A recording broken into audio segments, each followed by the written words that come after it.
تعالوا نعمل أطيب كنتون صيني مع الأرز. يلا على طريقة التحضير.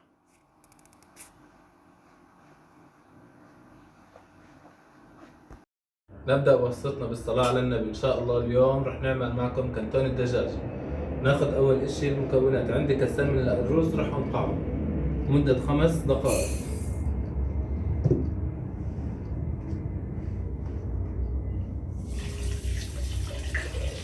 ناخذ المكونات عشان نعمل الكنتون.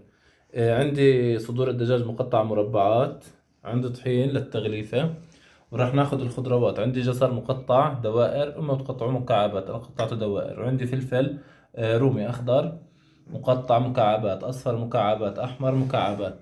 وعندي راس بصل مقطع مكعبات، زنجبيل. عندي عسل، بابريكا حلوة مدخنة او غير مدخنة حسب رغبتكم، فلفل اسود وملح.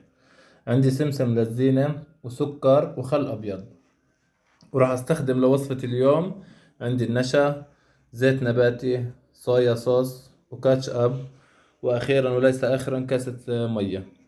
يلا على طريقة التحضير. هون راح أبلش إني أعمل الدجاج. راح أضيف عليه الملح والفلفل الأسود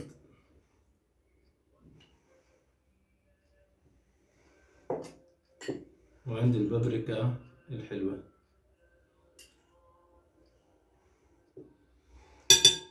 طبعا راح أضيف عليهم الطحين، راح أحتاج ما يقارب 4 ملاعق كبار.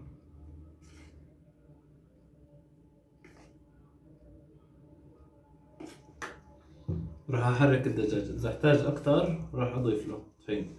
لازم يتغلف الدجاج بالطحين كثير منيح، عشان هلا بدنا نقليه.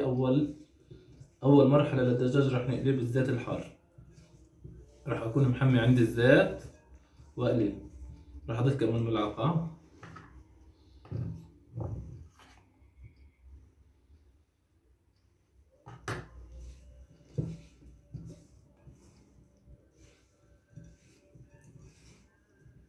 عندي الزيت حمي، وراح أنزل قطع الدجاج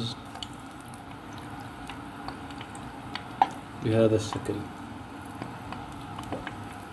هاي هون الدجاج شوفوا ما شاء الله معي بعد ما غلفته بالطحين، بس بده شوية لون ياخد.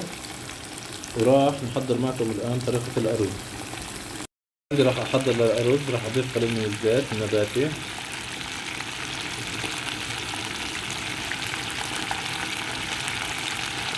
هون عندي ضفت زيت نباتي، وراح أضيف كاستين من المي. هاي أول كاسة وهي الثانية.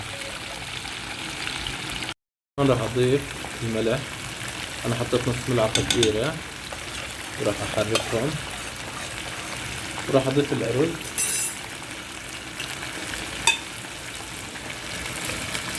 هون الأرز عندي بعد ما حطيت عليه المية وسويته صار عندي جاهز. بستنى عليه بس نشف المي، أضيف عليه من الصويا صوص والخل. صار عندي جاهز. راح أضيف عليه ملعقة صغيرة من الخل، مش مليانة كتير. وراح أضيف ربع هاي.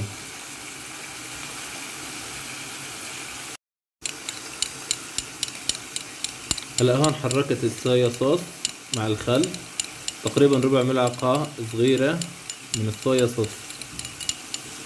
عندي الرز جاهز، وراح أدير عليها الصويا صوص مع الخل. طبعا هاي الطريقة اختيارية للي بحب، فيكم تستغنوا عنها. وراح أحرك الأرز. هاي هون عندي الدجاج بعد ما قليته عندي بالزيت الغزير. شوفوا ما شاء الله شكله. راح نكمل باقي وصفتنا. عندي زيت نباتي راح أضيف، هو بنضاف لها زيت السمسم، بس اللي ما عنده بزبط مع الزيت النباتي. هون أول مكون عندي راح أضيف اللي هو الزنجبيل.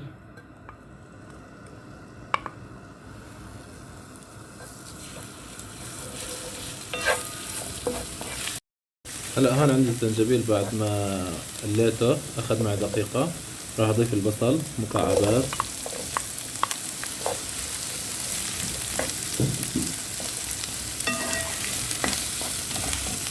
راح أضيف الجزر وأستنى عليه تقريبا مدة 5 دقائق، وأضيف باقي المكونات. هون عندي راح أضيف الفلفل الأصفر والأخضر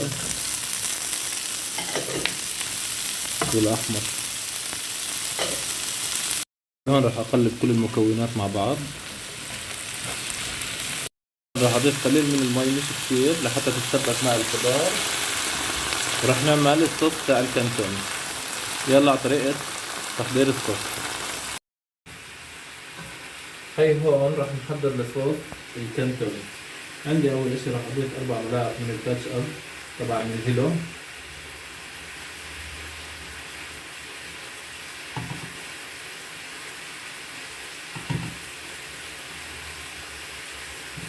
هي عندي 4 ملاعق من الكاتش أب. راح أضيف 4 ملاعق كبار من صويا صوص.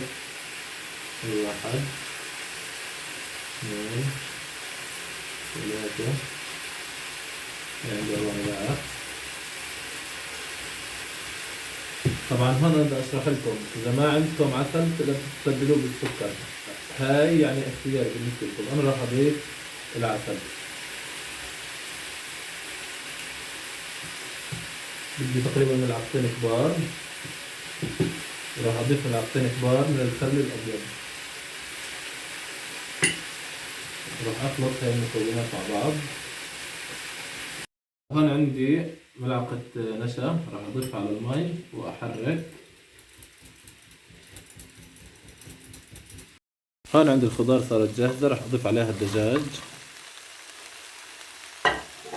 وراح اضيف عليها الصوص اللي احنا عملناه بهذا الشكل. راح نقلب جميع المكونات مع الدجاج والخضروات. راح اضيف كاسة المية مع ملعقة من النشا.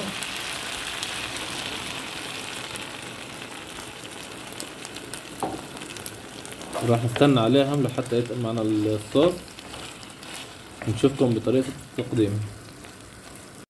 صارت عندي وصفة الكانتون جاهزة والرز جاهز. راح نبلش بطريقة تقديمها. عندي أول إشي صحن.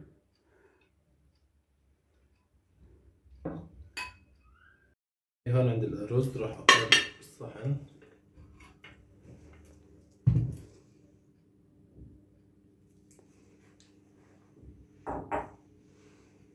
وراح أضيف الكانتون.